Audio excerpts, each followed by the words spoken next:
The lights went out. Every system in the palace died at once. 300 nobles screamed in the darkness, while a man in chains stood perfectly still and counted. 1 second, 2 seconds, 3. He had built the backup himself, component by component, in secret, in the dark. Because that is what engineers do. They fix things, even things that were never meant to be fixed. The ceremonial blade pressed against Garrett Holloway's throat, and he did not flinch. 300 Velethari nobles watched from their tiered seats of carved obsidian, their silver and pale blue faces arranged in expressions of practiced contempt. The great hall stretched before him like the inside of a cathedral built by something that had never known mercy. Crystal columns rose from the floor to the vaulted ceiling, each one humming with a frequency just below human hearing, a sound that settled into the bones and stayed there like a warning. Between the columns, light moved in slow currents, refracting through the crystalline architecture and casting prismatic shadows that shifted across the floor, like the ghosts of colors that had not yet been named. High Commander Draven Kale held the blade steady. His silver-scaled face was close enough that Garrett could smell the metallic tang of his skin, could see the way the scales shifted and tightened around his jaw when he spoke. The blade itself was obsidian volcanic glass, honed to an edge that could split a hair lengthwise, and it rested against Garrett's jugular with the casual precision of a man who had held weapons against throats before and knew exactly how much pressure separated intimidation from execution. "You dare petition for sanctuary," Draven hissed, "when your species cannot even hold a single colony world."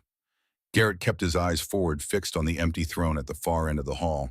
It was enormous, carved from a single piece of black crystal, and it sat on a raised platform like a monument to something that had been lost. The crystal caught the ambient light and held it, not reflecting it, but absorbing it, so that the throne seemed to be made of compressed darkness, given form and purpose. "With respect," Commander Garrett said quietly, "we held Kepler-7 for 6 years against the Dominion. We only lost it because no one answered our distress calls." A murmur rippled through the assembly. Heads turned, scales flushed darker on a dozen faces. Garrett understood what he had just done. He had reminded 300 nobles of a political failure that belonged in part to them. The Velethari had received those distress calls. They had debated. They had delayed. And by the time they sent a patrol, Kepler-7 was ash. Draven's grip tightened on the blade. Insolence. Truth. The obsidian edge bit into skin. A thin line of blood ran down Garrett's neck and soaked into the collar of the threadbare flight suit he had been wearing for longer than he cared to remember. He did not move. He had survived the fall of Kepler-7. He had watched his wife burn with the colony. He had drifted for 3 months in a damaged escape pod, drinking recycled water that tasted like copper and talking to a dead woman's photograph just to remember the sound of his own voice. Death did not scare him anymore. Nothing did. He had made peace with that fact somewhere around the 2nd month in the escape pod, when the recycling system had started producing water that tasted less like copper and more like rust, and the photograph of Marin that he had taped to the console had begun to curl at the edges from the humidity of his own breath in the cramped space. He had made peace with it the way you make peace with gravity. Not by choosing it, by recognizing that it was simply the condition of his existence now. He was a man for whom the worst had already happened, and the worst had not killed him, and he was not sure whether that made him strong or simply unfinished. Enough. The voice cut through the hall like winter wind across a frozen lake. Every Velethari in the chamber dropped to one knee instantly, a cascade of bowing bodies that rippled outward from the throne like a stone dropped in still water. Draven Kale went down with them, his blade pulling away from Garrett's throat as he prostrated himself on the polished floor. Garrett remained standing. He did not know the protocol. And frankly, after 3 months in a pod and 6 years of war before that, he was too exhausted to care. His legs were unsteady, his vision had been swimming since they brought him in from the salvage bay, and the ringing in his ears, from months of recycled air and failing environmental systems, had not fully faded. But he stood because standing was the one thing he had left, and he was not ready to give it up. Queen Lysara Vane descended from a side passage that Garrett had not noticed. She moved like something between a dancer and a predator, each step deliberate, each motion carrying the kind of authority that did not need to announce itself. Her pale blue skin was luminescent under the crystal lights, shifting with subtle patterns that moved like frost forming on glass. Her ceremonial robes trailed behind her like liquid shadow, dark and heavy, and alive with embroidered symbols that meant nothing to him. She was tall, nearly 7 feet. Her features were almost human, but sharper, more angular, as if someone had tried to carve a woman from ice and starlight and had come close enough to make the differences unsettling rather than alien. Her eyes were the color of deep water, and they held no warmth at all. They held something else. Something that Garrett would not be able to name until much later when he understood her better. A watchfulness so intense it had become its own form of isolation. The eyes of someone who had spent years studying every face in every room for signs of threat or betrayal, and who had found both so often that the searching had become automatic, a reflex wired into the deepest architecture of her survival. The nobles stayed on their knees as she passed them. Not one raised their head, not one met her eyes. They performed their obeisance with the mechanical precision of beings following a protocol so deeply ingrained it required no thought. And Garrett noticed even then that there was something wrong with it, something missing. They knelt from obligation, not respect, from tradition, not devotion. They went through the motions of reverence the way a machine goes through the motions of operation, doing what it was built to do without any understanding of why. She stopped 3 paces from Garrett and studied him with the detached interest of a scientist examining a specimen. "You are bleeding on my floor, human. Apologies, Your Majesty. I did not bring the blade." Something flickered across her face. Surprise, perhaps, or irritation at the fact that surprise was possible. The nobles held their breath. 300 beings frozen in collective anxiety, waiting to see how their queen would respond to a creature that did not know enough to kneel. "You do not kneel," she said. "I do not know how your people kneel. I would rather stand and show respect than kneel and show ignorance." Silence stretched between them. It was not uncomfortable. It was something else entirely. An assessment, a weighing of things that could not be measured. Garrett held her gaze because he had nothing to lose by holding it, and something in the way she looked at him suggested that she was accustomed to people looking away first. That she had grown used to the averted eyes, the careful distances, the way an entire civilization had learned to orbit her without ever coming close. Then Lysara turned to Draven, still prostrate on the ground. "Rise, Commander. Explain why you have drawn blood into my hall without my permission."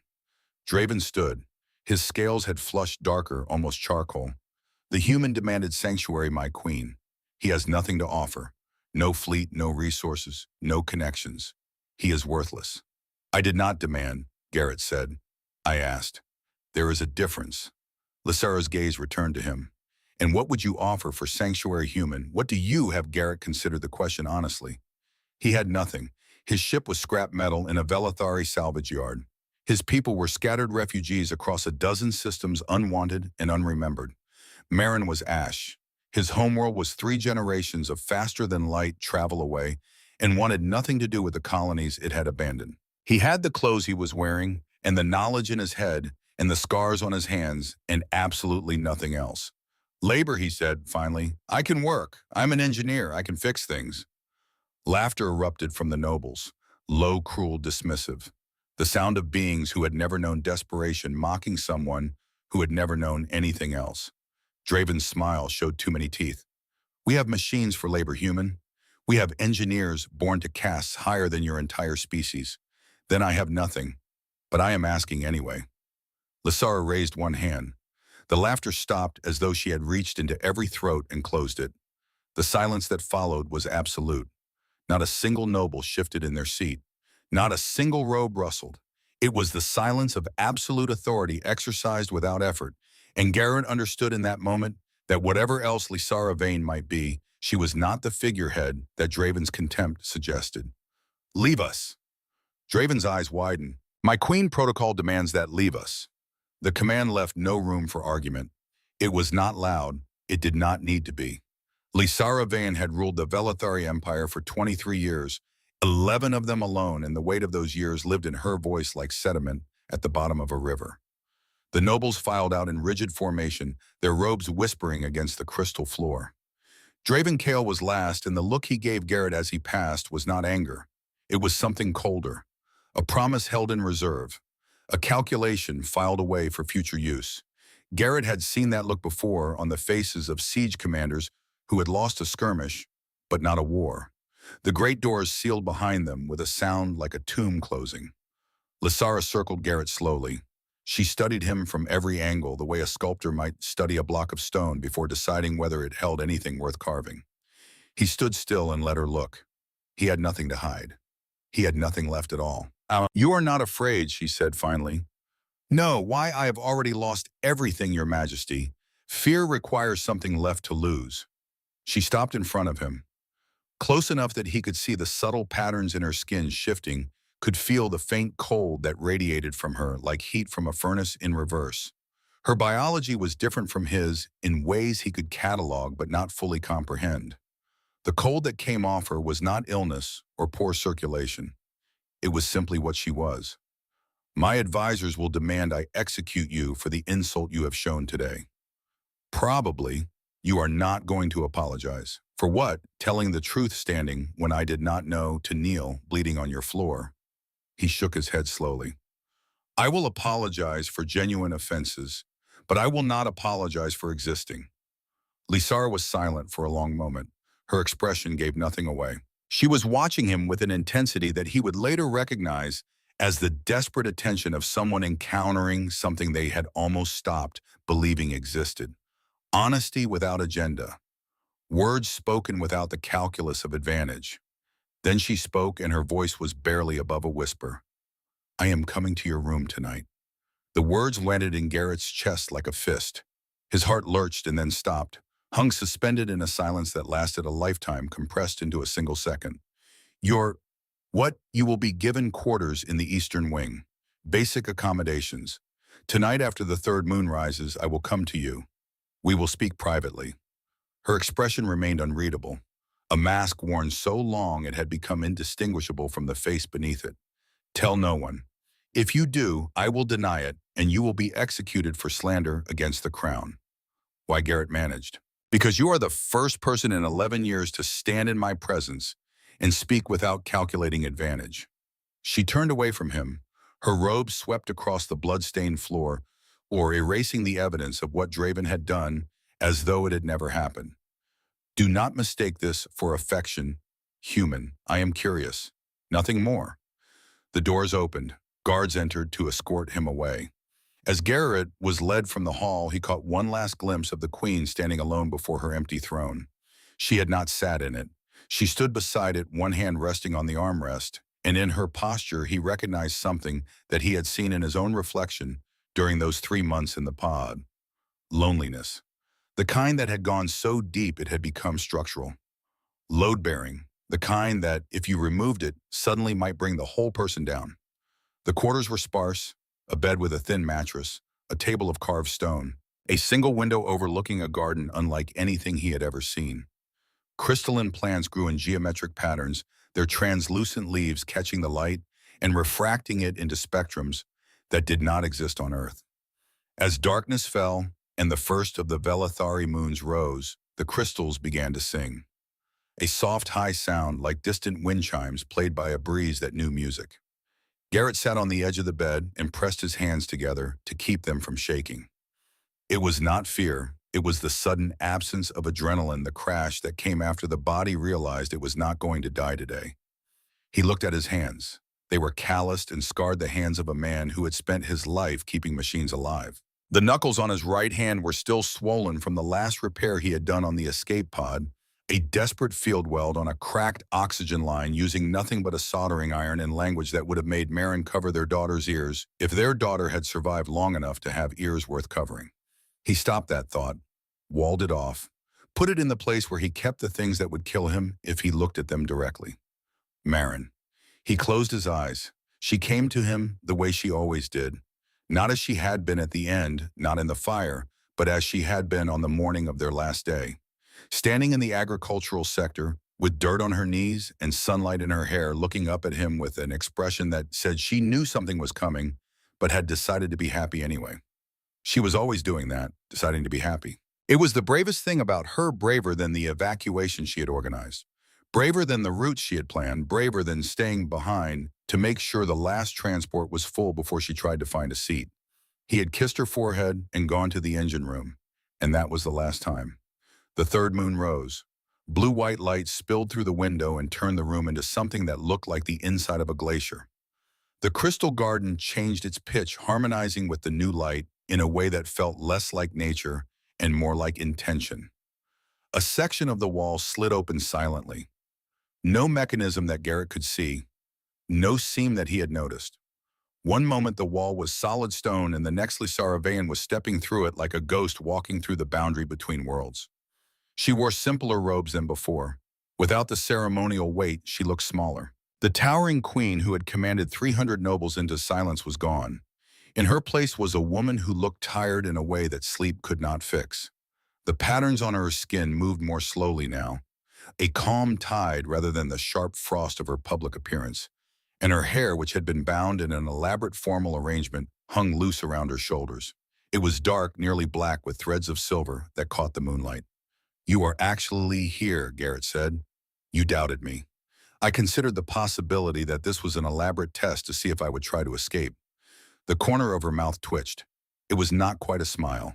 It was the place where a smile might live if it were ever allowed to exist. And if it were, then I would fail it, because I have nowhere to go. She moved to the window and looked out at the garden.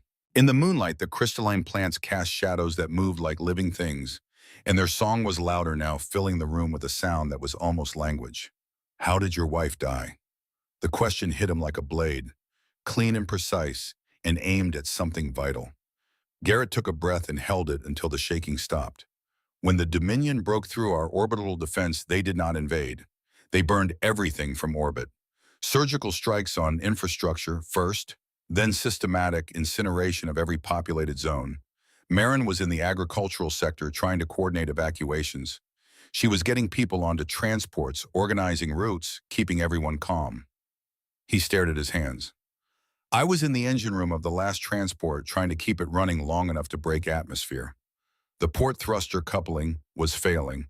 The fuel lines were compromised. I had 47 people in the cargo hold and an engine that wanted to die, and I was holding it together with bypass cables and stubbornness." He paused. The garden sang its quiet song into the silence. "The last communication I received from the surface was her voice on the emergency channel. She was not calling for rescue. She was confirming that all sectors had been evacuated. She was making sure I knew that the job was done, that everyone who could be saved had been saved. And then the channel went dead, and the sky below us turned white. Do you blame yourself every day? I replay it. Every day. What if I had been faster with the repairs? What if I had left the engine to someone else and gone to the agricultural sector? What if I had said I love you that morning instead of see you tonight?" He shook his head. "You cannot engineer the past. You can only maintain what is still running." Lysera turned from the window. Her expression had not changed, but something in her posture had shifted. A degree of rigidity released, as if she had been holding a muscle taut and had finally let it go. "Among my people," she said, "survivors of great loss are considered cursed, touched by ending. To associate with them is to invite misfortune. So I am bad luck on top of being worthless. According to tradition, yes, and you are here anyway." She sat in the single chair. The moonlight caught the silver flecks in her eyes, tiny points of light, scattered through the deep blue like stars seen through atmosphere. "My consort died 11 years ago. A plague that swept through the noble houses. I survived. Aldrich did not." Her voice was flat, practiced. The words of someone who had told this story so many times that it had been reduced to its bones, stripped of everything that had once made it unbearable. "Since then, I am considered cursed. The nobles tolerate me because I am competent and the succession is complex. But no one touches me. No one stands close. No one speaks to me without calculation." She paused. "Until you. A human with nothing to lose who does not know our superstitions." Garrett considered this carefully before speaking. "So you are not curious about humans. You are curious about anyone who will actually talk to you. Perhaps," she paused again, "you are perceptive. I am an engineer. We troubleshoot, find root causes." He met her eyes. "You are lonely, Your Majesty. Queens are not lonely. Queens are isolated by necessity and design. That is not a denial." Lysara looked away. The harmonic resonance of the garden filled the silence between them with something that almost sounded like mourning. My people believe that emotional expression is weakness, Shiva said finally. That control is virtue. I have been controlled my entire life. Perfectly composed, perfectly appropriate, perfectly alone. Her hands tightened in her lap, the only outward sign that the words cost her anything. I am exhausted human, more tired than I knew it was possible to be. Garrett stood slowly. He walked to the window, giving her space, and looked out at the garden where the crystals hummed their strange, beautiful frequencies to moons that were not his. On the transport, when we were escaping Kepler-7, there was a moment when the engines failed. We were falling back toward the atmosphere. Everyone was screaming. 47 people in the cargo hold, and every one of them screaming. The hull temperature was climbing. The altitude warning was a steady tone that sounded exactly like the heart monitor that had tracked Marin's vitals during the early days of the colony when she had been sick, and he had sat beside her in bed and listened to that sound and promised himself that he would never let it flatline. He touched the glass. It was warm. Everything on this world was wrong in small ways that he was only beginning to catalog. I remember thinking how strange it was that after everything, the siege, the bombardment, losing Marin, what finally scared me was the silence when the engines cut. Not the dying, the quiet before it. What happened? I fixed the engines. Barely. We made it to orbit with about 30 seconds of fuel left. I burned my hands on the coupling housing, and I could not feel my fingers for a week, and the bypass I rigged should not have worked by any reasonable engineering standard. But it did, because sometimes the universe lets you have one. He turned back to her. My point is, I understand tired.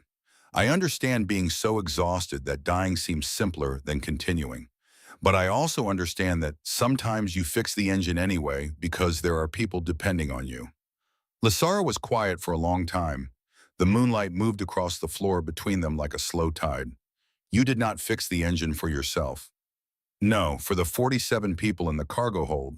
And now what keeps you functioning now? Garrett thought about it. He owed her honesty. She had given him hers. Honestly, nothing. I have been going through the motions, waiting for something to give me a reason. He shrugged. Maybe that is why I asked for sanctuary here. Maybe I was hoping your people would give me a purpose. Or kill me. Either way, resolution. That is deeply sad. It is honest. Lysara stood. She walked toward him and stopped an arm's length away. This close in the moonlight, he could see that her skin was not simply blue. It shifted and moved with patterns that tracked her breathing, her heartbeat, the subtle rhythms of a biology he did not understand. She was alien and beautiful and profoundly alone, and Garrett recognized in her the same hollowed-out architecture that he saw in himself every time he caught his reflection. Two ruins standing in moonlight, trying to remember what it felt like to be whole. Then Lysara said something that changed everything. I did not find you by accident, Garrett Holloway. He went still. The patrol that rescued you from your escape pod. I sent them, not as a general rescue mission. I ordered them specifically to find survivors from Kepler-7. I had been monitoring your colony's distress calls for months, watching as the council debated and delayed, watching as your people died while mine argued about jurisdiction and precedent and acceptable losses. She turned back to the window. Her reflection looked back at her from the glass like a ghost of the woman she might have been. I could not send a fleet. I did not have the political capital. Draven Kael and his allies controlled the Military Appropriations Council, and they saw no strategic value in saving a human colony. By the time I found enough support to authorize even a patrol, Kepler-7 was gone. But I tracked the escape trajectories. I calculated the drift patterns, and I sent a patrol to the coordinates where the mathematics said a survivor might be found. She faced him again, and for the first time he saw something raw in her expression. Not guilt exactly, something harder. The expression of someone who had weighed lives against politics and been forced to choose. I brought you here because I need something that no Velethari can give me. I need eyes and ears that belong to no caste, no loyalty to no house, and cannot be bought or threatened by the power structures that surround me. You need a spy. I need a witness. Someone in the lower levels where I cannot reach, who can see what is happening to my own palace. The words hung in the air between them. The garden had gone quiet as though even the crystals were listening. The power systems, Garrett said slowly. Lysara did not blink. Something is wrong in the eastern wing. My wing. Small fluctuations, minor failures, things that could be explained away as age or wear.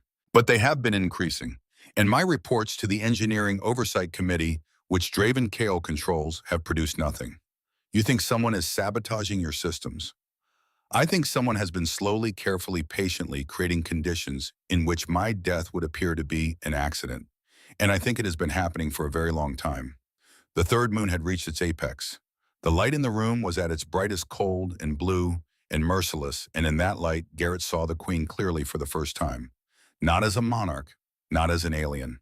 As a woman who had spent 11 years surrounded by enemies she could not identify, isolated by a superstition that may have been manufactured specifically to keep her alone, knowing that someone wanted her dead and having no one she could trust enough to prove it. She had not saved him out of mercy. She had not invited him to her court out of curiosity. She had brought him here because she was fighting a war that no one else knew existed, and she was losing. How long have you suspected, Draven Garrett asked. Since my consort died. Aldrich was healthy. The plague that took him was convenient. The timing was perfect. And Draven, who had been a mid-ranking officer with modest ambitions, rose to high commander within 2 years of Aldrich's death, filling the vacuum that grief and superstition created around me. But you could not prove it. I could not prove anything. I was a cursed queen grieving isolated, watched at all times. Any accusation without evidence would have been dismissed as paranoia. Further proof that I was unfit. She straightened. The vulnerability vanished, replaced by something harder. I do not need you to fight my battles, Garrett Holloway. I need you to go where I cannot go, see what I cannot see, and bring me the evidence I need to fight them myself. This is my war. You are the tool I have chosen. She walked toward the hidden door. At the threshold, she paused. Do not thank me yet. I have not decided if you are useful or merely interesting. The difference matters considerably to your survival. The door slid closed behind her, and the wall became solid stone again, seamless, as though she had never been there at all. Garrett sat back on the bed and stared at the ceiling for a long time. The garden had resumed its song, softer now, almost a lullaby. He thought about what Lysara had told him, about the consort who might have been murdered, about the power systems failing in her wing, about a high commander who had risen through grief and superstition and was perhaps still rising, still reaching for something that required the queen to be removed. He thought about Marin, about the 47 people he had saved and the thousands he had not, about the 3 months in the pod when he had wanted to open the airlock and let the vacuum take him, and the only thing that had stopped him was the stupid, stubborn habit of breathing. He thought about Lysara Vane standing alone before her empty throne, one hand on the armrest, holding herself upright through pure will. She had given him something he had not had in a very long time. Not hope exactly, not purpose, something simpler and more dangerous than either. A reason to pay attention, a reason to care whether tomorrow came. He rolled onto his side and looked out the window at the garden where alien crystals sang to alien moons, and for the first time in months, he did not dream of fire. He dreamed of nothing at all, and the absence of nightmares felt in its own quiet way like the beginning of something. The engineering cast worked in the lowest levels of the palace complex where the great machines that powered the Velethari capital hummed in eternal rhythm. It was a world beneath a world, corridors carved from raw stone, unpainted and unpolished, lit by strips of bioluminescent material that cast everything in a pale green glow that made healthy skin look sick and sick skin look dead. The air was warm and thick with the smell of ozone and lubricant and the faint metallic sweetness of Velethari machinery doing what it had been designed to do centuries before any human had looked up at the stars and wondered. Garrett Holloway was assigned to maintenance, the lowest rung of the lowest caste. He cleaned filtration systems. He replaced worn components. He carried tools for the actual engineers beings who looked through him as though he were made of glass. Not with hostility. That would have required acknowledgement. They simply did not see him. He was furniture. Background noise. A pair of hands attached to a species that did not matter. He found he did not mind. There was a freedom in invisibility that he had not expected. No one watched what he did because no one cared what he did. No one tracked his movements because no one believed he was capable of anything worth tracking. He was the least important person in the palace, and that made him the most dangerous because he could go anywhere and see everything, and nobody thought to stop him. It reminded him of his early days on Kepler-7 before the colony had been fully established, when he had been one of 3 engineers responsible for keeping the entire settlement's infrastructure running. Nobody had cared about him then either. The administrators and the scientists and the agricultural planners had their meetings and their strategies and their grand visions for the colony's future. And Garrett had crawled through conduits and replaced filters and kept the water running and the air circulating, and nobody had noticed until something broke. Then everyone noticed. Then everyone cared.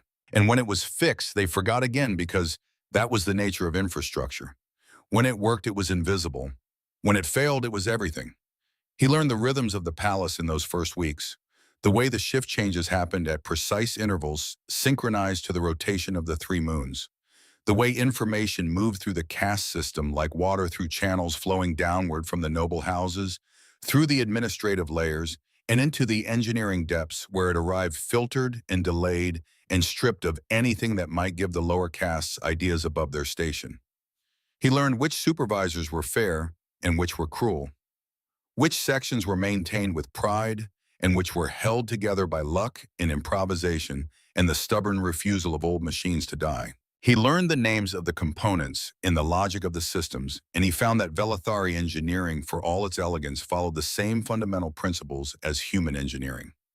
Energy moved through conduits. Heat needed dissipation. Pressure required relief. The math was different. The materials were alien, but the soul of the thing was the same. The Velethari used crystalline matrices where humans used silicon circuits.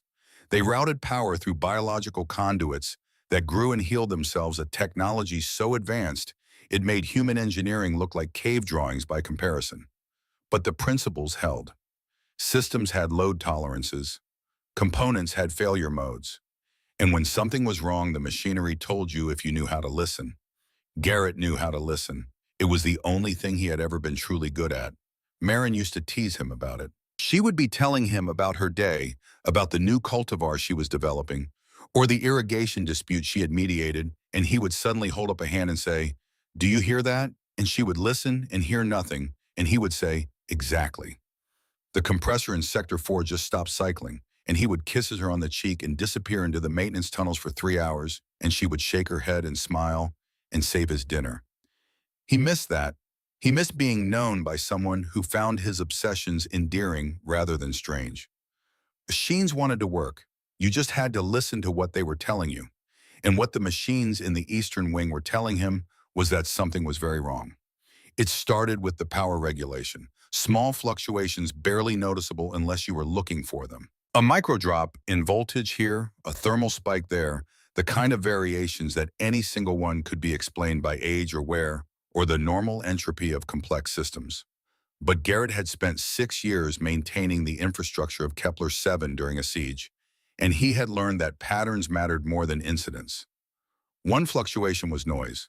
2 were coincidences. 12 spread across 6 weeks in a pattern that mapped perfectly onto the life support and environmental systems of the Queen's private chambers were something else entirely. He pulled the maintenance logs for the Eastern Wing. They were clean, immaculate.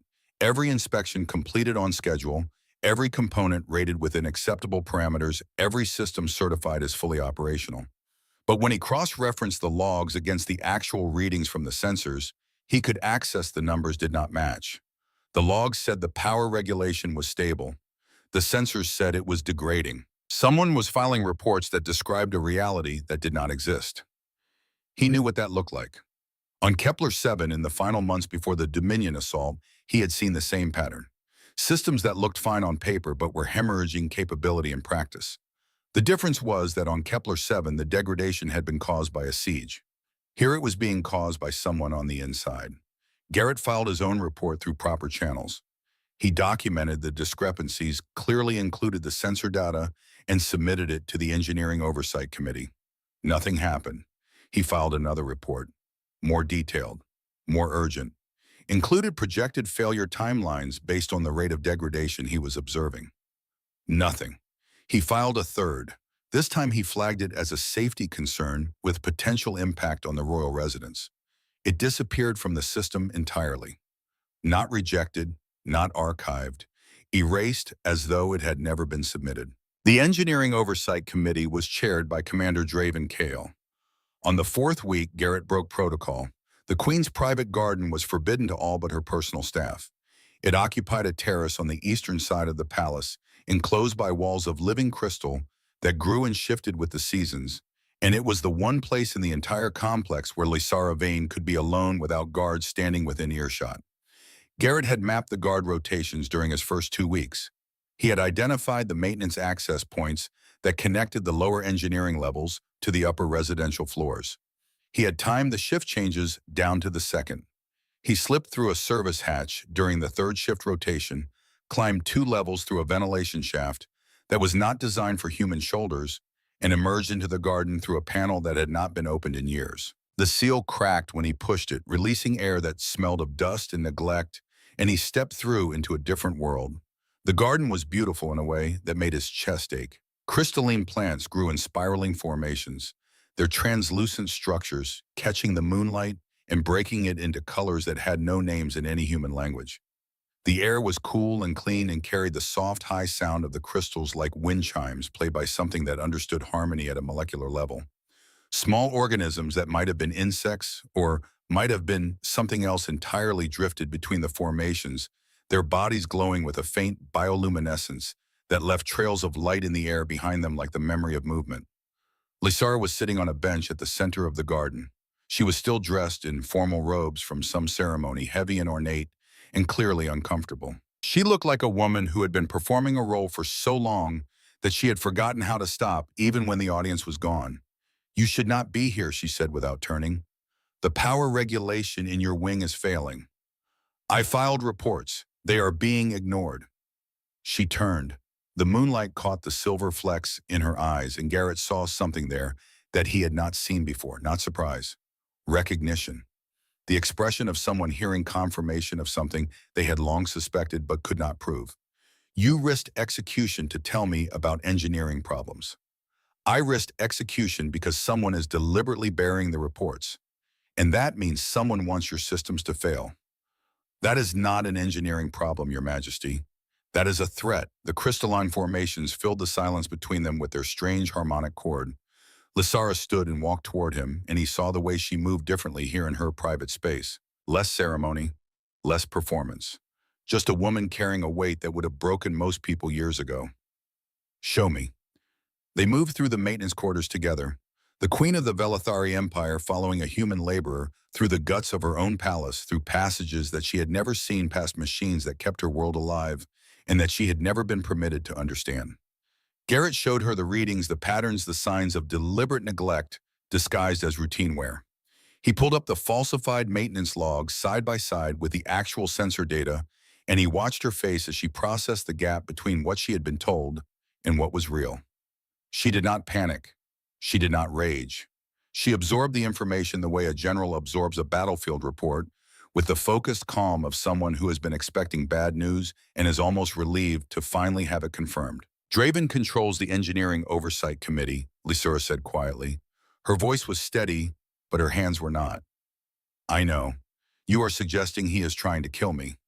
I am suggesting the evidence points in that direction. What you do with it is above my authority." She touched one of the degraded components. A power coupling that should have been replaced months ago, its housing cracked and its output irregular. Her fingers traced the damage with a precision that surprised him. She understood machinery better than he had expected. Or perhaps she simply understood failure. "If I accuse him without proof, he will claim I am paranoid, cursed, unfit." She pulled her hand back. "If I do nothing, eventually something will fail catastrophically. Something that will look like an accident. There is a third option. Fix it quietly, document everything, build a case." Garrett met her eyes in the dim green light of the maintenance quarter, 2 people standing in the hidden spaces of a palace that was trying to kill one of them. "I can do the repairs myself. Off schedule during third shift using the access routes I have already mapped. No one notices maintenance workers. By the time Draven realizes the sabotage is not producing results, you will have a complete record of what he was trying to do. That would take months. I am not going anywhere. Lysara studied him. The expression on her face was one he was beginning to recognize. It was the expression of a woman who had spent 11 years making decisions alone, trusting no one, relying on nothing but her own judgment, and who was now being asked to trust someone for the first time since her husband died. It was terrifying for her, he could see that, and the fact that she did not let the terror stop her was something he would remember for the rest of his life.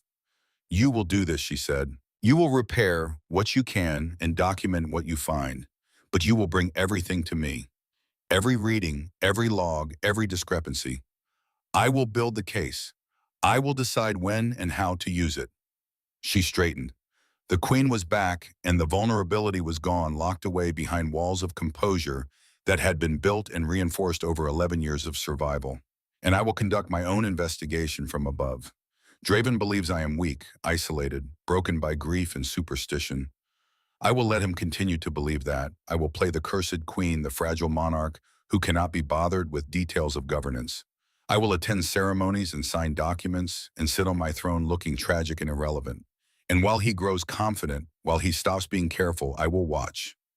I will document. I will find every ally he has turned, every noble he has compromised, every thread of the web he has spent 11 years building."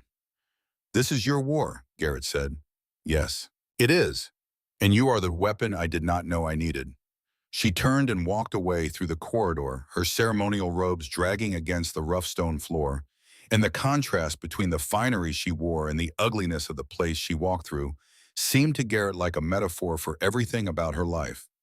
The months blurred together after that. Garrett worked double shifts, his assigned duties during the day, the secret repairs at night.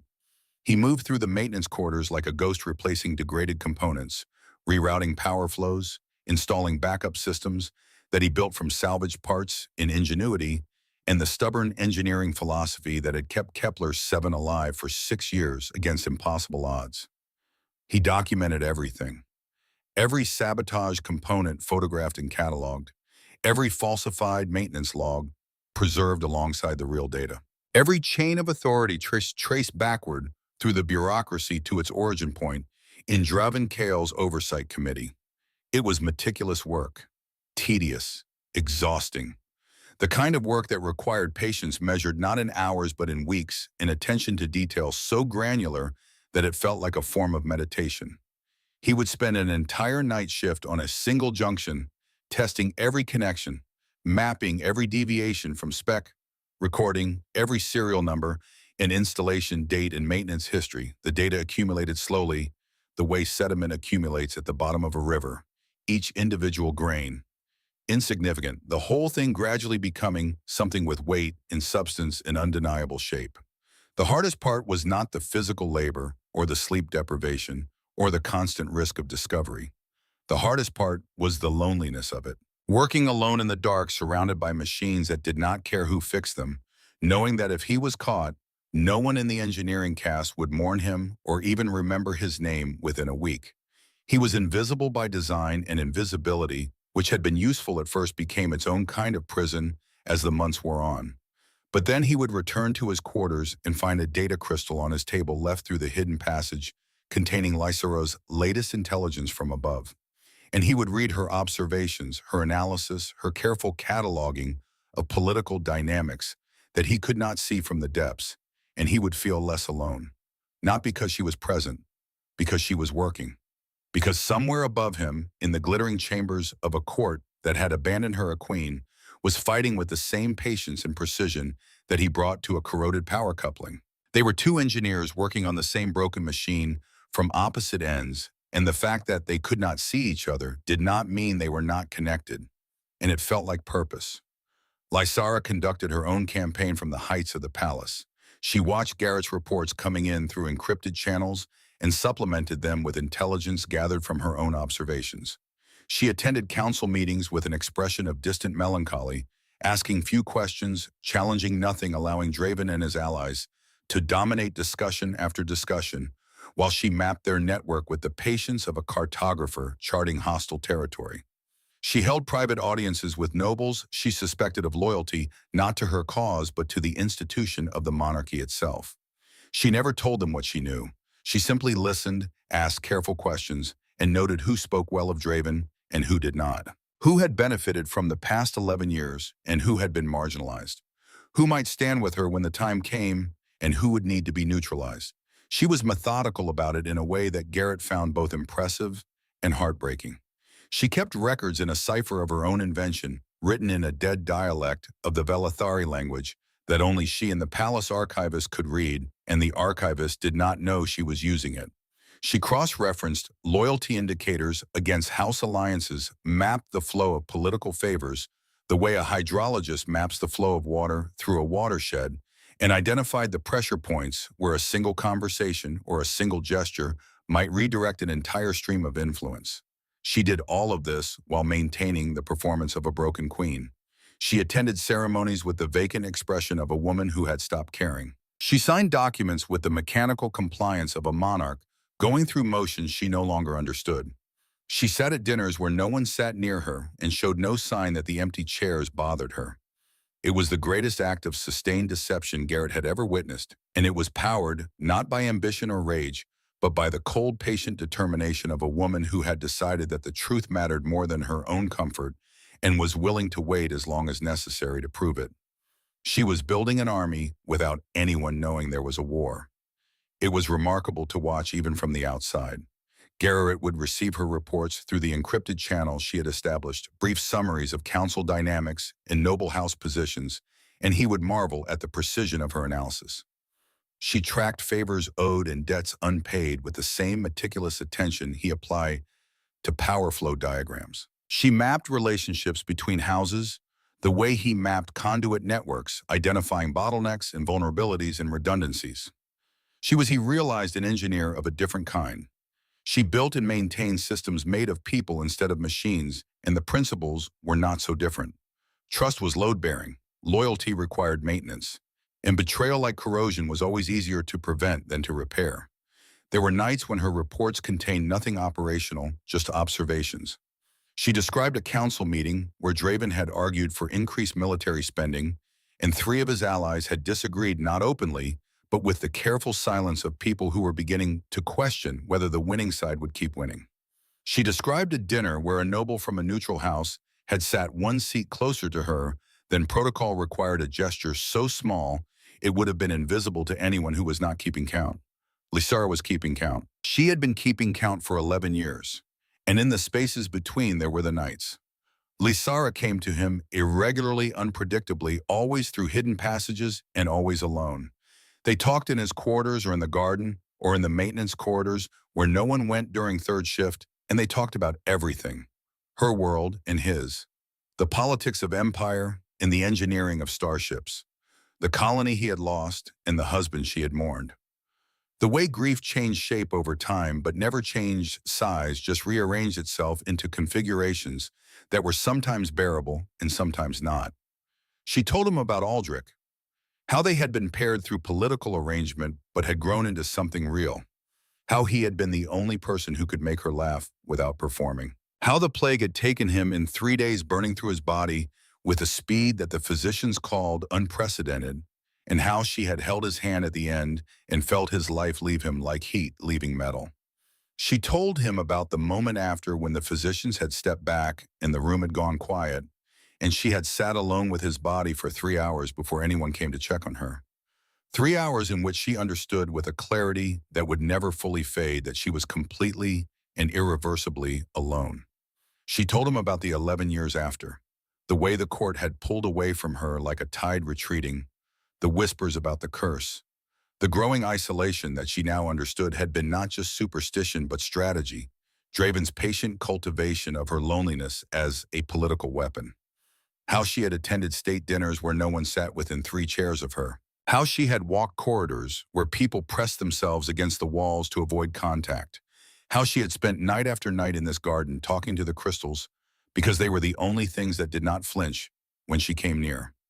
Garrett told her about Marin, the way she had smelled like soil and sunlight from working in the agricultural domes, the sound of her laugh which was too loud for her body and filled whatever room she was in, The morning of their last day, when he had kissed her forehead and gone to work and had not said I love you because he thought there would be time.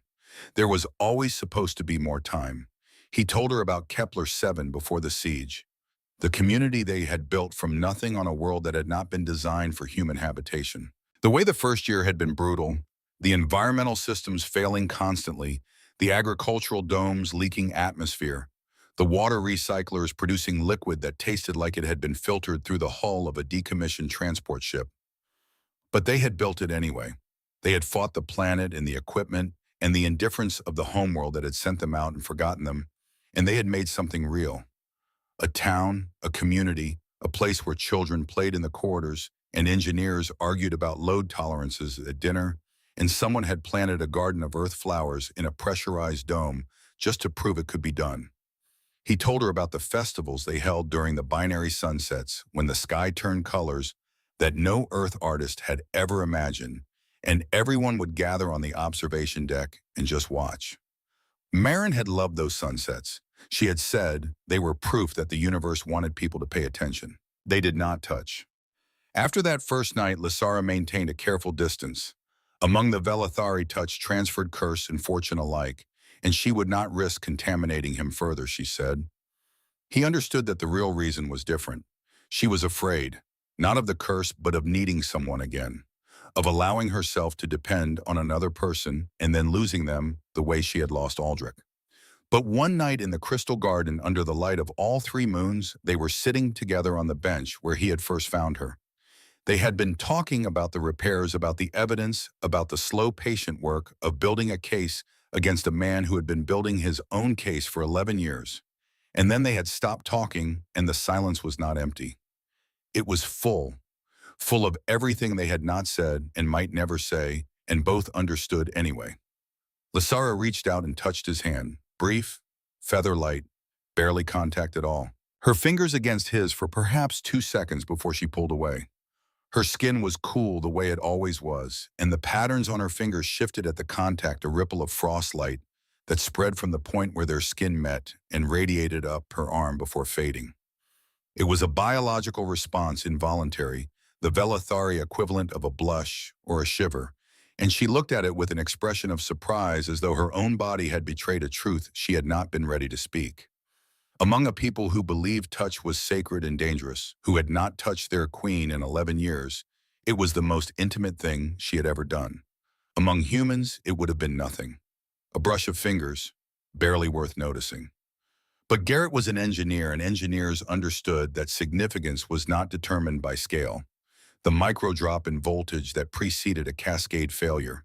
The hairline crack that brought down a bridge. The 2 seconds of contact between a lonely queen and a grieving human in a garden of singing crystals under 3 alien moons. Small things mattered. Sometimes they mattered more than anything. Neither of them spoke about it afterward. They did not need to. Then Lysara found what she had been looking for. It came not from the engineering data, but from her own investigation. She had spent months attending council meetings, reviewing documents, mapping the network of alliances and obligations that Draven had built. And in the accumulation of small details, the pattern emerged. Draven was not simply trying to kill her. He was working through the Legislative Council to amend the succession laws, a provision buried in the language of a broader governance reform package that would allow the military nobility to assume regency authority in the event that the reigning monarch was declared unfit for rule. The criteria for unfitness were vague, deliberately so.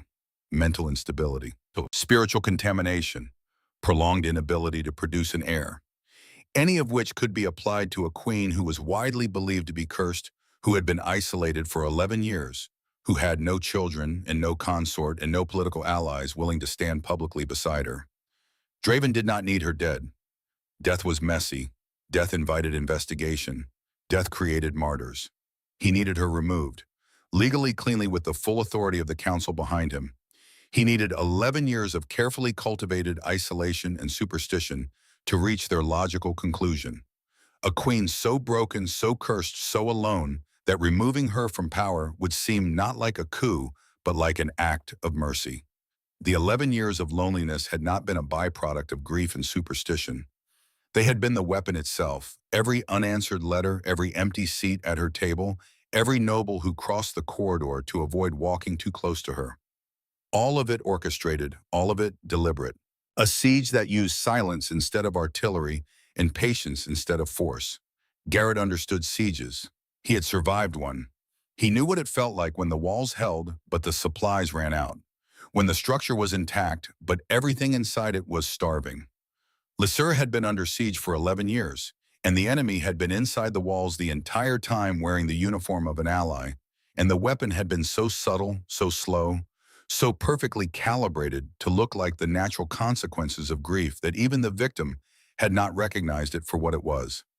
It was, Garrett thought, the most elegant and the most cruel act of engineering he had ever encountered. Draven had not built a weapon. He had built an environment. He had shaped the conditions in which a queen's destruction would occur naturally the way corrosion occurs naturally in metal exposed to the wrong atmosphere. You did not have to break the beam. You just had to change the air around it and wait. When Lysura told Garrett what she had found, her voice was steady. Her hands were steady. Everything about her was controlled and composed and perfectly appropriate. But her eyes were burning. He took everything from me, she said. Not just Aldrich, not just my court. He took my world. He made me believe I was cursed. He made me believe that the isolation was natural, that it was what I deserved. For 11 years, I believed that no one stood near me because of what I was, when in truth, no one stood near me because of what he had done. She stood at the window of his quarters, looking out at the garden, where the crystalline formations played their slow, strange music against the night sky. I am going to destroy him, she said, not for revenge, for the truth. Garrett said nothing. There was nothing to say. He had seen that expression before on the faces of people who had stopped being afraid and started being certain. It was the most dangerous expression a person could wear. 3 days later, Draven made his move. His agents had discovered the repairs. Not all of them, but enough. Enough to know that someone had been accessing restricted systems in the Eastern Wing. Enough to trace the unauthorized maintenance to third shift schedules. Enough to suspect, though, not yet prove who was responsible. He convened an emergency session of the Security Council. His voice carried through the chamber with the confidence of a man who had been winning for 11 years and saw no reason to doubt that the winning would continue. We have evidence of unauthorized access to critical palace systems, he announced. Restricted areas have been breached. Components have been tampered with. The security of the royal residence itself has been compromised. He turned to Lysura on her throne. Your Majesty, I recommend immediate action. The human you permitted to remain in our midst has been seen in areas far above his caste authorization. I propose his immediate expulsion from the Empire, and I propose that you sign the order yourself as a demonstration that the Crown's judgment has not been compromised by prolonged association with accursed species. The chamber was silent. Every eye moved to Lysura. Draven's allies watched with barely concealed anticipation. The neutral nobles watched with the careful attention of people trying to determine which way the wind was blowing before choosing a direction. And Draven himself watched with the expression of a man laying a trap that he believed was inescapable. If Lysura refused, she would confirm every whisper about the curse. The queen protecting a human. The cursed defending the cursed.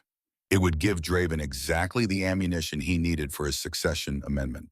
If she complied, she would lose the only ally she had, the only person who could access the evidence in the engineering levels, the only person who had stood in her presence and seen her as something other than a symbol or a threat. Lysura sat on her throne and looked at Draven Kao with an expression of mild weariness, the expression of a fragile, isolated, broken queen who did not have the strength to fight. Very well, she said. Prepare the order. I will sign it. Something flickered across Draven's face. Surprise. He had expected resistance. He had prepared arguments, counterpoints, a carefully structured assault on her authority designed to make her look irrational in front of the council. Her immediate compliance left him momentarily unbalanced, a boxer who had braced for impact and found only air. Garrett was arrested in his quarters that evening. Guards bound his wrists with energy restraints that hummed against his skin and pulled him through corridors he had walked freely just hours before. They put him in a holding cell in the lower levels, a room with no window and no moonlight. Just stone walls and a door that sealed with the sound of something ending. He sat on the cold floor and leaned his head back against the wall and thought about Lysura signing that order. The steadiness of her hand, the flatness of her voice, the way she had not looked at him not once during the entire session. She had abandoned him. He understood. He even respected it. She was a queen fighting for survival, and he was a tool that had been discovered. You did not mourn a broken wrench. You found another one. The cell was smaller than the escape pod had been, but it felt the same. The same isolation, the same silence, the same sense of being contained in a space that was not designed for living, but for waiting. On the pod, he had waited for rescue or death, whichever came first, and the waiting had been its own kind of torture, because it left nothing to do but think, and thinking was where the memories lived, and the memories were full of fire. Here in this cell, the waiting was different. On the pod, he had been waiting for an ending. Here he was waiting for a verdict on something that he had not expected to find and was not ready to lose. Somewhere during the months of double shifts and midnight conversations and the slow accumulation of trust, built one honest word at a time, he had started to care again. Not about survival, about someone, about whether she was safe, about whether she was lonely, whether the patterns on her skin moved the way they did when she was at ease or the way they did when she was performing composure for an audience that had never earned it. He had let hope back in, and hope he now remembered was the thing that made loss possible. He closed his eyes and thought about Marin and the fire and the long silence of the escape pod, and he felt the emptiness settling back into the spaces where something like hope had briefly lived. Then the wall opened. The same silent mechanism. The same seamless stone parting like water. And Lysara Vane stepped through wearing simple robes, her composure cracked just enough to show the infrastructure beneath it. "You are angry," she said. "I am tired. That is not the same thing, and you know it." Garrett looked up at her from the floor of his cell. She stood above him, tall and blue and alien and exhausted, and he realized that he had never seen her look this frightened. Not of Draven, not of the council, frightened of the possibility that she had damaged something that could not be repaired.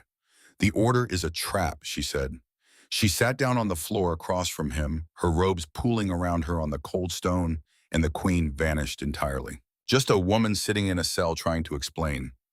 "Draven expected me to fight. He had prepared for resistance. My compliance confused him. He believes he has won. He believes that I am exactly what he has spent 11 years making me into. Weak, alone, controllable." She leaned forward. "I need him to believe that for 3 more days. I need him confident enough to stop being careful, to stop watching, to let his guard down just long enough for me to convene a full session of the Greater Council, not the security committee he controls, but the full assembly. Every noble house, every caste leader, every voice that matters. And then I present everything. Your documentation, my investigation. 11 years of evidence compiled by a queen he thought was too broken to notice what he was doing. She reached into her robes and withdrew a data crystal small enough to fit it in her palm, glowing with a faint blue light. "I copied everything you compiled. Every reading, every log, every discrepancy. And I added my own findings, the succession amendment, the network of allies, the timeline that connects my consort's death to his rise." Garrett looked at the crystal in her hand. Months of work. Months of double shifts and secret repairs and nights spent in maintenance corridors documenting the slow machinery of betrayal. And she had taken all of it and built it into something larger, something that he could not have built alone because he did not have access to the political architecture that held it all together. "You planned this from the beginning," he said, "the moment he demanded my expulsion. I planned for the possibility from the moment I brought you here. Every scenario, every contingency, including this one." She held his gaze. "You gave me eyes where I could not see. The rest is my work. This has always been my war, Garrett Holloway. I told you that the first night." She stood. The crystal disappeared back into her robes. "In 3 days, the full council convenes for the seasonal governance review. It is one of the few sessions that Draven cannot cancel or control. I will present the evidence there. By the time he understands what is happening, it will be too late for him to stop it. And me. You will be brought before the council as a witness. In chains, most likely. Draven will use you as evidence of my corruption. He will demand your execution." She paused at the hidden door. "Trust me." 2 words, simple and enormous and terrifying in their implications.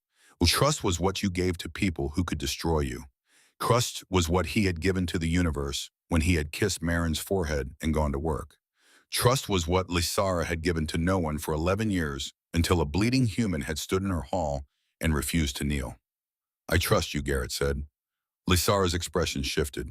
The mask cracked just for a moment, and what he saw beneath it was not a queen or a strategist or a weapon aimed at her enemies. It was a woman who had just been given something she had forgotten she wanted. Then she was gone, and the wall was solid stone again, and Garrett was alone in his cell with the hum of the restraints and the silence of the deep levels and the knowledge that in 3 days everything would be decided. He lay down on the cold floor and closed his eyes and did not sleep. But he was not afraid. Fear required something left to lose, and he had lost everything except one thing. He believed her, and that he realized was the most dangerous thing of all, more dangerous than Draven's sabotage or the council's politics or the blade that had drawn blood on his first day. Belief, the stubborn, irrational, deeply human conviction that someone was worth trusting. He had not felt it since Marin. The 3 days passed in silence, and Stone and Garrett waited in the dark for whatever was coming, and he held on to the only thing he had. The memory of a queen sitting on the floor of a cell, her composure broken, her fear, telling him the truth because she had decided he was worth the risk. That was enough. That was everything. They came for him on the morning of the 3rd day. 4 guards in ceremonial armor, their silver scales polished to a mirror, finished, their expressions carved from the same stone as the walls. They did not speak to him. They unshackled his wrists from the cell restraints and replaced them with heavier bindings, ornamental chains of black crystal that hummed with a low frequency Garrett could feel in his teeth. These were not the restraints of a prisoner awaiting deportation. These were the chains of a man being brought before judgment. The difference was in the weight, in the craftsmanship, in the way the other workers in the lower levels stopped and stared as he was marched past them, their faces registering something between pity and relief that it was not them. The corridors changed as they ascended. Raw stone gave way to polished crystal. The pale green bioluminescence of the engineering levels surrendered to the warm amber glow of the noble quarters. Garrett watched the transition the way he had watched it every day for 5 months, ascending from the world where things were real and broken and fixable to the world where everything was beautiful and polished and rotten underneath. He had lived in both worlds. He had worked in the dark and spoken truth in the light. And now he was being carried from one to the other in chains, and he did not know which world would claim him at the end of this day. The guards marched him through a gallery he had never seen before, a long corridor lined with portraits of Velethari monarchs stretching back centuries. They were rendered in some medium that captured not just appearance but presence, so that each portrait seemed to watch him pass with eyes that carried the weight of their respective reigns. He wondered if Lysara's portrait was among them. He wondered if the artist had captured the loneliness or the strength, and whether anyone looking at it decades from now would be able to tell that they were the same thing. And then they were in the Great Hall, and Garrett understood that whatever was about to happen would happen in front of everyone who mattered. The full council was assembled. Not the security committee that Draven controlled, not the small circle of military nobles who had rubber-stamped his authority for a decade. This was the greater council. Every noble house represented, every caste leader present. Hundreds of Velethari filling the tiered obsidian seats in formal robes of every color, their faces arranged in expressions that ranged from curiosity to contempt to the careful blankness of people who had learned that showing your position before the outcome was decided was a form of political suicide. Draven Kale stood at the prosecution's position, a raised platform to the left of the throne. He was magnificent. His ceremonial armor gleamed. His posture radiated the easy confidence of a man who had spent 11 years accumulating power and saw no reason to doubt that the accumulation would continue. His allies were scattered through the assembly in positions of prominence, their scales flushed with the particular shade of satisfaction that came from knowing the outcome before the trial began. Lysara sat on the throne. She was dressed in the heaviest ceremonial robes Garrett had ever seen her wear. Black crystal woven with threads of silver that caught the light and scattered it like stars. A crown he had never seen before sat on her head, an intricate lattice of dark metal and pale gemstones that framed her face and made her look less like a woman and more like a monument. She sat perfectly still, her hands resting on the arms of the throne, her expression a masterwork of composed indifference. She looked exactly like what Draven believed she was. A figurehead, a symbol without substance.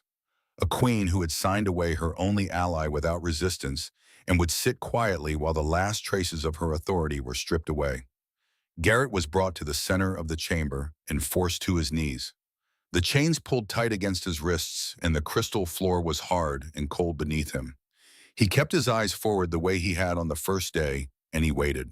Draven stepped to the edge of his platform and addressed the assembly with the practiced cadence of a man who had rehearsed this moment many times. Noble houses of the Velethari Empire, honored caste leaders, I bring before you evidence of a grave threat to our sovereignty and our crown. He gestured toward Garrett, and every eye in the chamber followed. This human was granted provisional sanctuary by Her Majesty 5 months ago against the recommendation of this council. In that time, he has violated caste boundaries. He has accessed restricted areas of the palace without authorization. He has tampered with critical systems in the royal residence itself.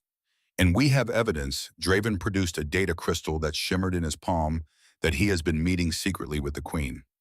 Alone, in violation of every protocol that governs contact with the crown. The gasps were genuine. The whispers that followed were not. They had been seated, Garrett realized. Draven's allies positioned throughout the chamber, murmuring shock and outrage on cue, creating a wave of reaction that swept through the assembly and colored the response of every neutral observer. Draven let the noise build before raising his hand for silence. I accuse this human of espionage, of unauthorized access to critical infrastructure, of manipulating a vulnerable monarch for purposes yet unknown. He paused, and the pause was theatrical, a performer's beat before the killing line. And I accuse Her Majesty of complicity, of allowing her judgment to be compromised by prolonged association with a cursed species, of placing the security of this empire at risk through personal weakness. The chamber erupted, voices overlapping, scales flushing the controlled chaos of a political body confronting an accusation that, if sustained, would reshape the power structure of their entire civilization. Draven stood above it all with an expression of solemn duty that almost concealed the triumph beneath it. Garrett looked at Lysara. She had not moved, had not flinched, had not shown any reaction at all to the accusation that she was unfit to rule. She sat on her throne like a statue carved from the same crystal as the hall, and her eyes were fixed on a point somewhere beyond the far wall, as though she were looking at something that no one else could see. Then Draven turned to Garrett. The human will speak. Let him condemn himself with his own words before the council passes judgment. Silence fell. Hundreds of faces turned toward the man in chains on the crystal floor. Garrett felt the weight of their attention like a physical force, the concentrated judgment of an alien civilization that had decided he was either a threat or a pawn and was waiting to hear which. He stood. The guards moved to force him back down, but he stood anyway, the chains pulling taut. And he faced the assembly with the same expression he had worn when Draven's blade was at his throat on the first day. The repairs I made prevented system failures that would have killed everyone in the Eastern Wing, including the Queen. Draven's smile was immediate and dismissive. A convenient claim, impossible to verify. Actually, it is very easy to verify. Every repair I made is documented. Every component I replaced is cataloged. Every falsified maintenance log from the original records is preserved alongside the actual sensor data showing the real condition of the systems. He paused. Someone has been sabotaging the Eastern Wing for months. Someone with access to the Engineering Oversight Committee. Someone who has been filing false reports to cover the degradation. Draven's scales darkened by a fraction. A small change. Invisible to anyone who was not looking for it. The word of a human against a high commander. The council is not that foolish. Then do not take my word. Garrett looked directly at Lysara. Every person in the chamber followed his gaze. The queen on her throne, motionless, unreachable, a monument to 11 years of isolation. Take hers. The silence that followed was absolute, not the comfortable silence of agreement or the tense silence of anticipation. The silence of a held breath. The silence before the engine either catches or does not. Lysara Vein rose from her throne. She did not hurry. She descended the 3 steps from the platform with the same deliberate grace that had marked her entrance on the first day, each movement precise, each step carrying the full weight of her authority and her grief and her rage and the 11 years of patience that had brought her to this moment. She stopped at the center of the chamber, not at the prosecution's platform, not at the defense position, the center, where everyone could see her and no one could look away. I have reviewed the documentation that Garrett Holloway compiled, she said. Her voice was clear and steady and carried to every corner of the hall without effort. It is thorough, it is accurate, and it is only the beginning. She reached into her robes and withdrew a data crystal of her own, larger than Draven's, brighter. It pulsed with light in her palm like a living thing. For the past 4 months, I have conducted my own investigation, not through the committees that Commander Kyle controls, not through the channels that he monitors, through my own eyes and my own judgment tools that many in this chamber have spent 11 years telling me were broken. She activated the crystal. Holographic displays bloomed in the air above the council, cascading data rendered in luminous blue script that filled the chamber with shifting light. The sabotage in the Eastern Wing began 7 months ago, but the pattern extends much further. She gestured in the display's reorganized timelines branching backward, falsified maintenance records, diverted resources, systematic degradation of every system that my personal safety depends upon. Draven's composure held, but barely. His scales had gone from silver to dark pewter. Your Majesty, these accusations are— I am not finished, Commander. 3 words, spoken without raising her voice. But the temperature in the chamber dropped by degrees and Draven Kyle closed his mouth. Lysara turned to face the assembly directly. 11 years ago, my consort Aldrich died of a plague that physicians called unprecedented in its speed and lethality. I grieved.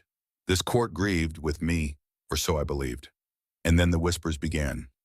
The curse, the contamination, the superstition that anyone who stood too close to me would share my misfortune.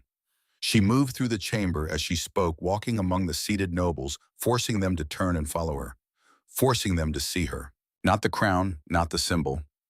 Her. I accepted it. I believed it. For 11 years, I believed that my isolation was natural, that it was the consequence of loss, the price of survival, that no one touched me because they were afraid of what I carried. She stopped in front of a section of the assembly where several of Draven's closest allies sat together. They looked up at her with expressions that tried to be defiant and managed only to be afraid. I was wrong. She activated another layer of the holographic display. Documents appeared, communications, a web of connections that spread across the display like a nervous system exposed to light. Commander Kyle did not simply benefit from my isolation. He engineered it. Systematically, over 11 years, he cultivated the superstition surrounding me as a political weapon. He ensured that allies were discouraged, that supporters were marginalized, that anyone who might have stood beside me was given reason to step away. Her voice did not waver, her hands did not shake. She had carried this knowledge for months, had built this case in secret while pretending to be exactly what Draven believed she was, and now she was laying it out with the precision of an engineer and the fury of a queen. He planted whispers through intermediaries. He rewarded nobles who kept their distance from me and punished those who did not. He created a court in which I was surrounded by hundreds of people and utterly alone, because a queen who is alone is a queen who can be controlled. And a queen who can be controlled can eventually be removed. She pulled up the succession amendment.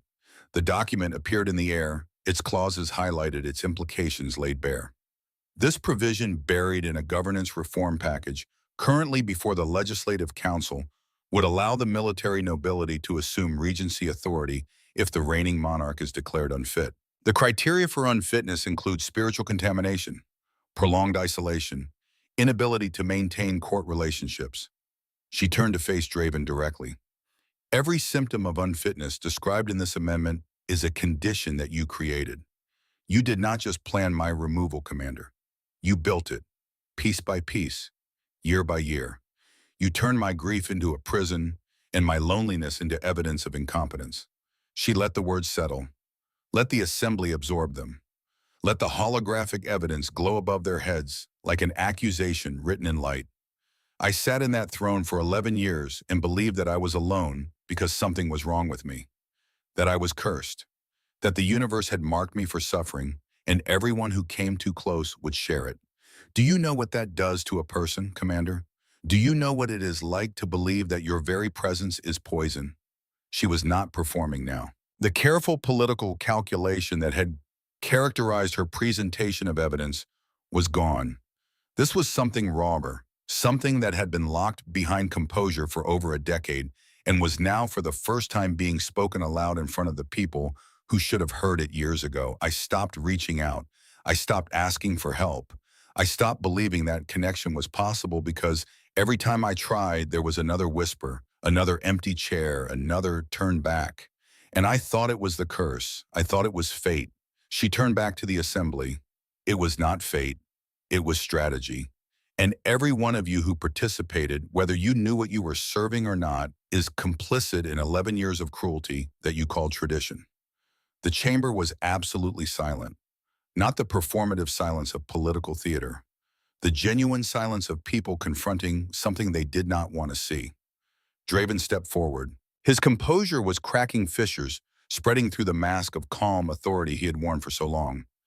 Your Majesty, you cannot possibly expect this council to believe the ravings of a cursed queen and her human pet.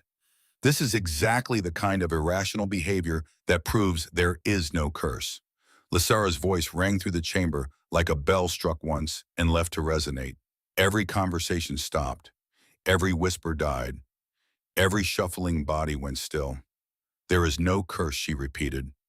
There is only grief and isolation and the cruelty of those who use superstition to justify abandonment. I have been alone for 11 years, untouched, unheard, unseen as anything but a symbol. And in that loneliness, I nearly missed the treason growing in my own court. She looked at Garrett, still in chains, still bleeding from where the guards had been rough with his wrists, standing in the center of the chamber with the same stubborn refusal to break that had kept him alive in the escape pod and on the burning colony and through every day since. This human saw me, not the crown, not the curse, me. He risked his life to protect mine, not because I commanded it, not because he sought reward, but because he believed it was right, because he has more integrity in his smallest act than this entire court has shown in 11 years. She turned back to Draven, and that is what terrifies you, Commander. Not a human in the palace, not an outsider in the engineering levels. What terrifies you is that someone finally stood close enough to see what you have been doing, and they did not look away. Draven's eyes swept the chamber calculating, measuring, searching for the support he had spent a decade building. But the holographic evidence hung in the air above them all, like a constellation of guilt, and the nobles who had been his allies were looking at the data with the careful expressions of people rapidly recalculating their loyalties. This is fabricated, Draven said. His voice had lost its practiced smoothness. The human tampered with records. The queen has been manipulated. I demand you demand nothing. Lysara gestured and her personal guard moved forward. They were not the ceremonial guards who stood at the doors of the Great Hall. These were the queen's own silent and lethal, loyal to the crown, by oaths that predated Draven's rise by centuries. Draven saw them coming and understood. Garrett watched the understanding arrive, watched it transform the High Commander's face from arrogance to calculation to something that looked for just a moment like fear. And then the fear was gone, replaced by something worse. Desperation. Draven reached for a device on his wrist. A small, flat panel that Garrett had assumed was a communication unit. But the motion was too fast, too deliberate, and the expression on Draven's face was the expression of a man activating a contingency that he had hoped would never be necessary. The lights went out, not a flicker, not a brownout, a total instantaneous blackout that plunged the Great Hall into absolute darkness. The hum of the crystal columns ceased. The ambient warmth of the environmental systems vanished, replaced by a cold that seeped up from the stone floor like water rising in a flooded compartment. Somewhere in the darkness, someone screamed. Then others. The sound of hundreds of beings suddenly blind and afraid, stripped of the technology they had built their civilization upon, reduced to the ancient animal terror of darkness and the unknown. Garrett did not scream. He had spent 3 months in a pod where the lights failed regularly, where darkness was not a crisis but a condition, and he had learned to work in it the way you learn to work in any hostile environment, by staying calm, by counting, by trusting the machinery to do what you had built it to do. He had built the backup system for exactly this contingency, not because he had known Draven would try to crash the grid during a council session, but because he was an engineer and engineers plan for failure the way other people plan for dinner. You assumed the worst. You built redundancy. You tested your backups. And then you waited, and if you had done the work right, the waiting was the easy part. Garrett counted 1 second, 2 seconds, 3. On the 4th second, the lights came back.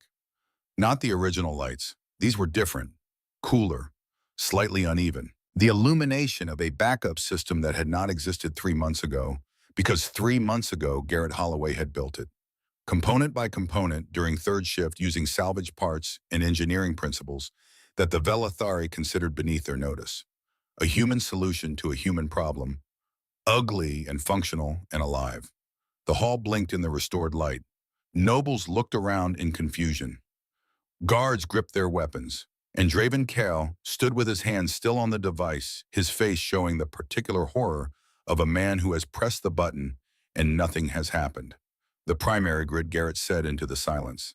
His voice was calm, almost conversational, the tone of an engineer explaining a repair to someone who did not understand machinery. He tried to crash the primary grid. It was supposed to bring down every system in the palace, environmental security communications. In the chaos, he could have escaped or worse. But the backup I installed kicked in. 4 seconds. The system was only down for 4 seconds. He looked at Draven. I told you. I am an engineer. I fix things. Lysara's guards seized Draven before he could move. The device was stripped from his wrist. His arms were locked behind his back, and the same black crystal chains that Garrett wore were fastened around his wrists, and the symmetry of it was so precise that it seemed almost designed. High Commander Draven Kale, Lysara said. Her voice filled the chamber. Not with volume, with weight. You are stripped of rank and title. You will be confined pending full investigation.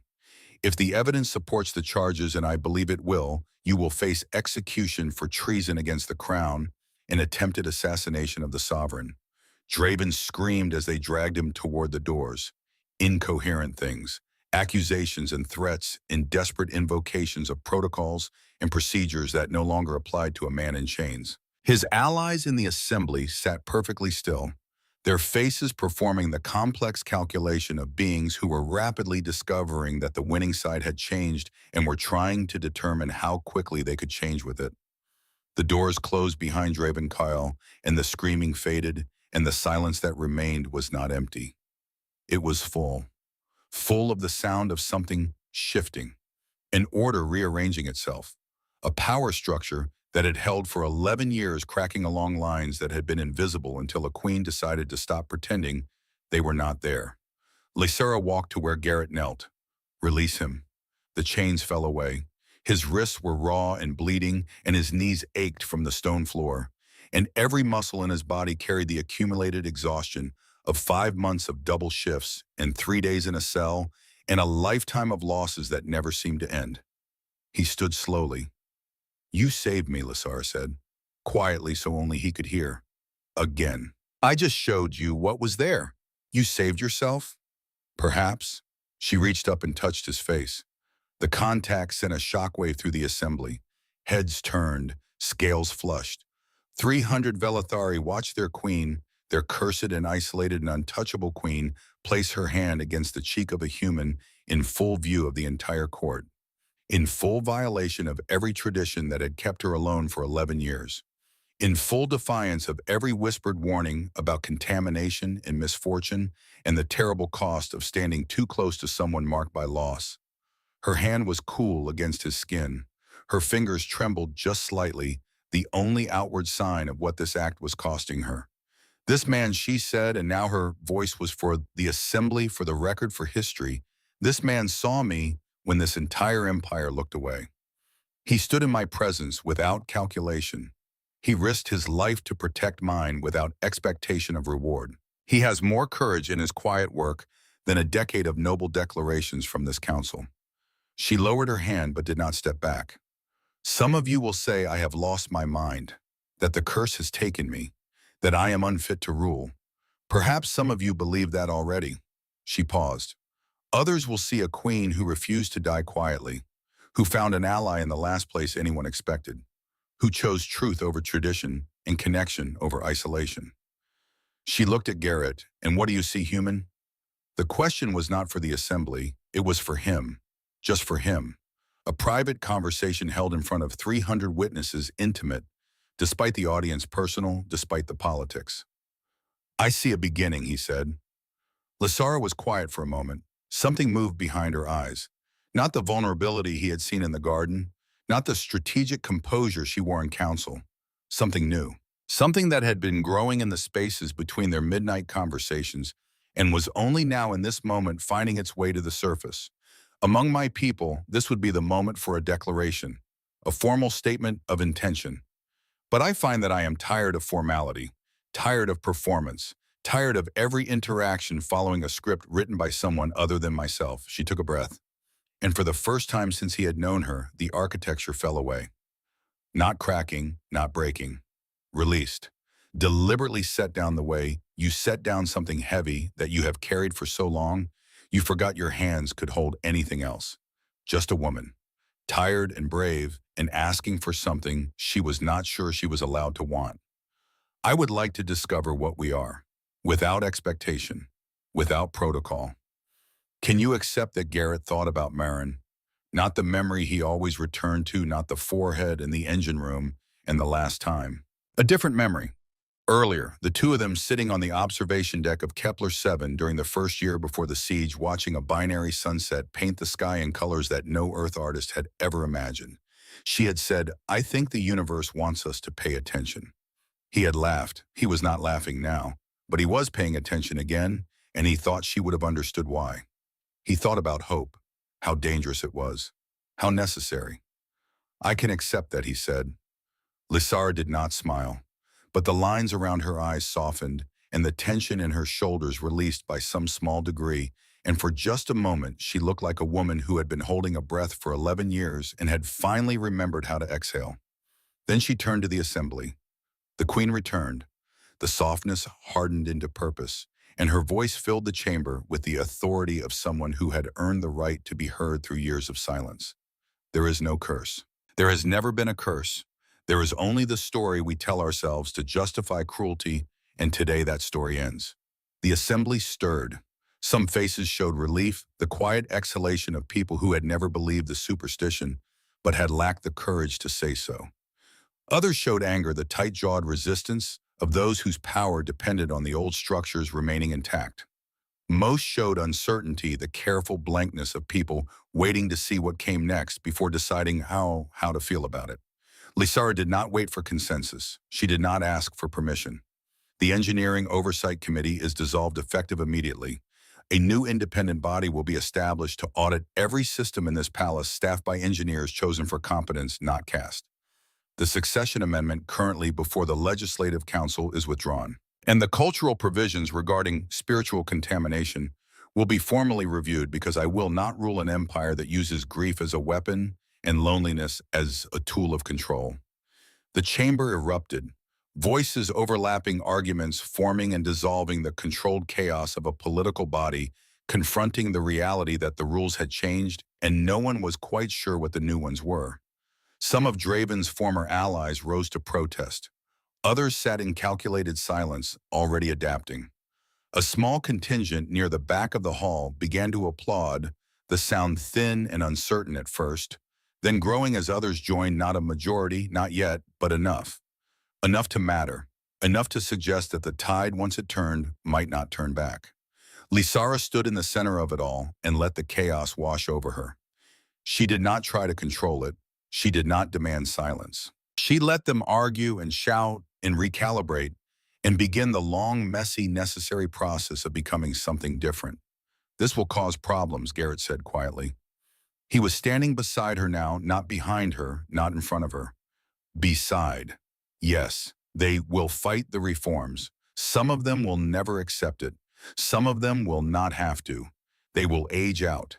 And the ones who come after will grow up in a world where these reforms are not new. They are simply how things are. She glanced at him. That is a very long game. I have been playing a very long game for 11 years. I find I have developed a talent for patience. Around them, the council continued its tumult. Advisors scrambled to understand the new reality. Guards escorted Draven's most vocal allies to separate chambers for questioning. The machinery of governance disrupted and uncertain began the slow process of rebuilding itself around a different center of gravity.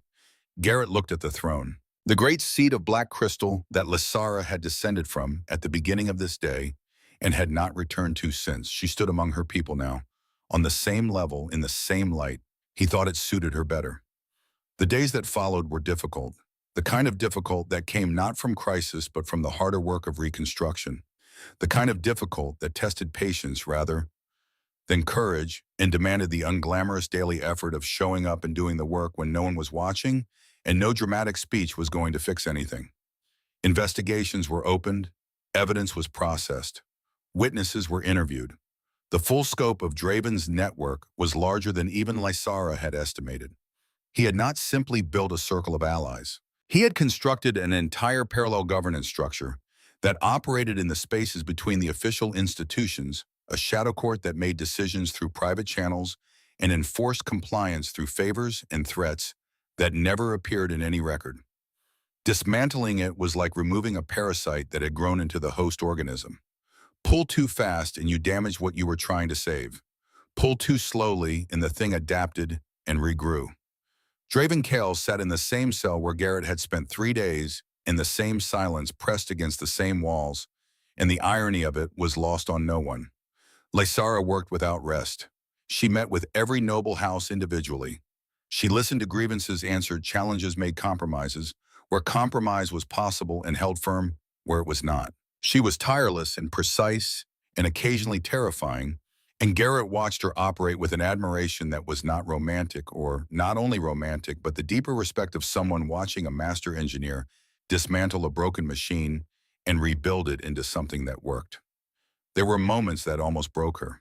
A delegation from the Eastern noble houses demanded she reverse the dissolution of the Oversight Committee, threatening to withdraw their caste workers from the capital if she did not comply. She met them alone, without advisors, in a chamber she chose, specifically because it was small and plain and stripped of the ceremonial grandeur that they were accustomed to using as armor. She spoke for 3 hours. She did not raise her voice. She did not threaten. She laid out facts and asked questions and let the silence after each question do the work that most rulers would have done with force. When they left, 2 of the 5 had changed their positions. The other 3 had not, but they had stopped threatening. And in the weeks that followed, one of the remaining 3 quietly sent a message through back channels indicating that perhaps certain compromises could be discussed. There was a night when the weight of it nearly crushed her. Garrett found her in the maintenance corridors alone, sitting on the floor beside a repaired power coupling, with her ceremonial robes pulled around her on the rough stone. She was not crying. Velithari did not cry the way humans did, but her skin patterns had gone still, frozen in place like ice that had stopped remembering how to flow, and he recognized it as the Velithari equivalent of a grief so large it shut everything down. It was the face of someone who had won the battle and was only now in the quiet after understanding what it had cost. He sat beside her on the stone floor and said nothing. He had learned that silence offered without expectation was sometimes the most generous thing you could give another person. After a long time, she said Aldrich would not recognize this court. And Garrett said, "Would he recognize you?" She was quiet for a long time. The machinery hummed around them, the sound of systems that worked, that someone had cared enough to repair, that would keep running because maintenance was not glamorous, but it was necessary.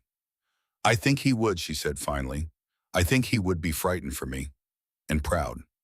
She stood, and the patterns on her skin began to move again, slowly at first, and then with increasing fluidity, and she walked back toward the light of the upper levels without looking back. But she walked differently, straighter, as though something that had been leaning had found its center again. Garrett helped where he could. The engineering audit was his domain, and he threw himself into it with the same meticulous attention that had kept Kepler-7 alive and had uncovered Draven's sabotage. He trained Velithari engineers in the maintenance techniques he had improvised during the secret repair campaign, and they listened reluctantly at first, and then with genuine interest because the techniques worked, and in engineering results mattered more than caste. One of the younger engineers, a quiet female from a low-ranking house who had been assigned to filtration maintenance since her apprenticeship, approached him after a training session and said simply, "Thank you. No one has ever explained the why before, just the how." Garrett nodded and moved on, but he thought about those words for a long time afterward. They sounded like the beginning of something larger than one person teaching another person how to fix a machine. Lysara came to the garden on the seventh night after the trial. Garrett was already there, sitting on the bench where they had sat together in the moonlight, listening to the garden play its quiet ancient music. The crystalline plants had grown since he first saw them. New formations had emerged, translucent spirals that caught the moonlight and cast it in patterns he had not seen before. The garden was alive in a way that human gardens were not. It did not simply grow, it responded. It changed with the seasons and the moons, and he sometimes thought with the emotional weather of the beings who walked through it. Tonight it sounded different, softer, less mournful, as though it had been listening to the events of the past week and had decided that something in the air had changed.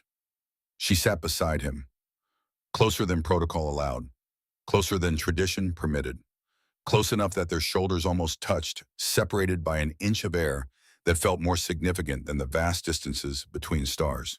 They did not speak for a long time. The three moons rose one by one, and the garden filled with light, and the crystalline formations shifted their chord with each new illumination, building a harmony that was complex and strange and beautiful in the way that things are beautiful when you stop trying to understand them and simply let them exist.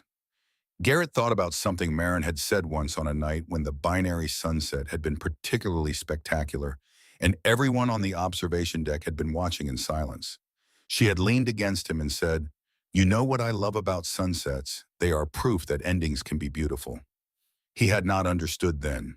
He was beginning to understand now. The future was uncertain. Half the council supported her reforms. The other half resisted with varying degrees of intensity.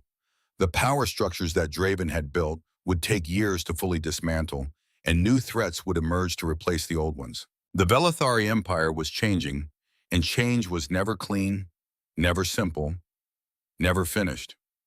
But in the center of it all, in a garden of crystal and moonlight, a queen who had been alone for 11 years and a man who had lost everything sat together in a silence that was not empty. It was full of everything they had survived and everything they had yet to face. Full of the quiet courage of two people who had learned that hope was dangerous and had chosen it anyway. Full of the particular kind of trust that only exists between people who have seen each other at their worst and decided to stay. Full of the unspoken understanding that what they had built together in maintenance corridors and midnight conversations, and the careful exchange of truths that could have destroyed them both, was more real than any formal declaration could capture. Garrett listened to the garden and thought about engines. About the moment when you turn the key and the machinery catches and the sound it makes is not dramatic or beautiful but simply functional, the sound of something working the way it was supposed to work. He had spent his life listening for that sound. On Kepler 7 in the escape pod in the depths of a palace that had been trying to kill the woman beside him. And he was hearing it now, not in the crystals or the moonlight or the distant hum of systems he had repaired, but in the silence between two people who had chosen to sit together at the end of a very long day. The engine had caught. It was running, not perfectly, not smoothly, but it was running, and for now that was enough. It was not a fairy tale ending. It was not guaranteed happiness. It was fragile and uncertain and fraught with complications that neither of them could predict. It was enough. It was a beginning.